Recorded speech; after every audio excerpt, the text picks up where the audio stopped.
ഗംഗാട്ടൻ, പ്രിയപ്പെട്ട അഭിഷേക്, വേദിയിലിരിക്കുന്ന പ്രിയപ്പെട്ട നാട്ടുകാരെ,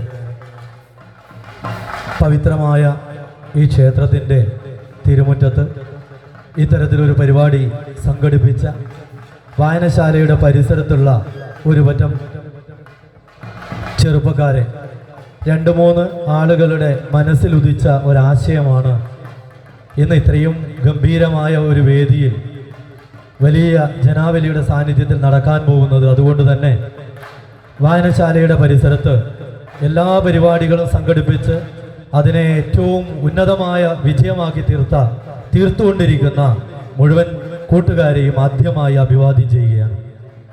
അതുപോലെ തന്നെ ജാതിമത രാഷ്ട്രീയ ചിന്തകൾക്കപ്പുറം മാനവികതയുടെ പ്രകാശഗോപുരങ്ങളാണ് ഇത്തരത്തിലുള്ള ക്ഷേത്രങ്ങളും കാവുകളുമൊക്കെ. ആ മാനവികത ഉയർത്തിപ്പിടിക്കേണ്ടത് കാലഘട്ടത്തിൻ്റെയും നമ്മുടെ ഓരോരുത്തരുടെയും ആവശ്യവും കൂടിയാണ്. കാരണം DJ പാർട്ടികളും ഗാനമേളയും ഒക്കെ ക്ഷേത്രങ്ങളും ക്ഷേത്രപ്പറമ്പുകളും കൈയടക്കുന്നതിന് മുമ്പ് എല്ലാ ക്ഷേത്രങ്ങളിലും സാംസ്കാരിക സദസ്സുകൾ ഉണ്ടായിരുന്നു. അത്തരം സാംസ്കാരിക സദസ്സുകളിലാണ് ആ നാടിനെ പറ്റിയും ആ ക്ഷേത്രത്തെ പറ്റിയും ആ സംസ്കാരത്തെ പറ്റിയും നാട്ടുകാർ അറിഞ്ഞിരുന്നതും നാട്ടുകാരെ അറിയിച്ചിരുന്നതും അത്തരത്തിലുള്ള സാംസ്കാരിക സദസ്സുകളാണ്.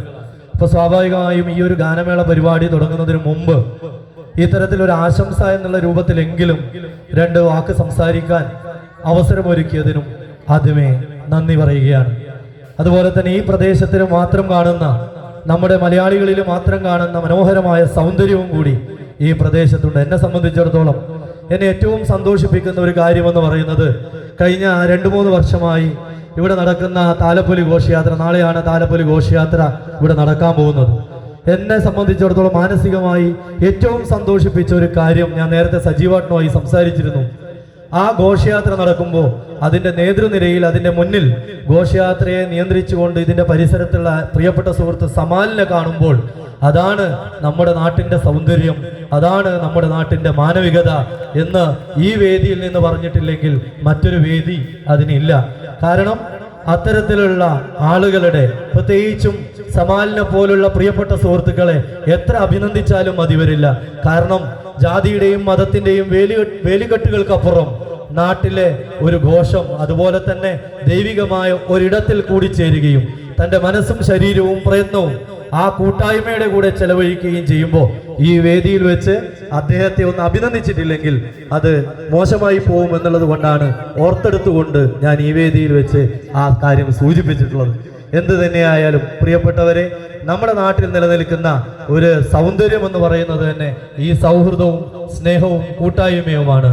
ഇത് നിലനിർത്താൻ എന്നും നമുക്ക് സാധിക്കട്ടെ എന്നും, അതുപോലെ തന്നെ നേരത്തെ TK ഗംഗാട്ടൻ പറഞ്ഞതുപോലെ ക്ഷേത്രങ്ങളും ക്ഷേത്രാചാരങ്ങളും അത് നാട്ടിൻ്റെ സംസ്കാരമാണ്.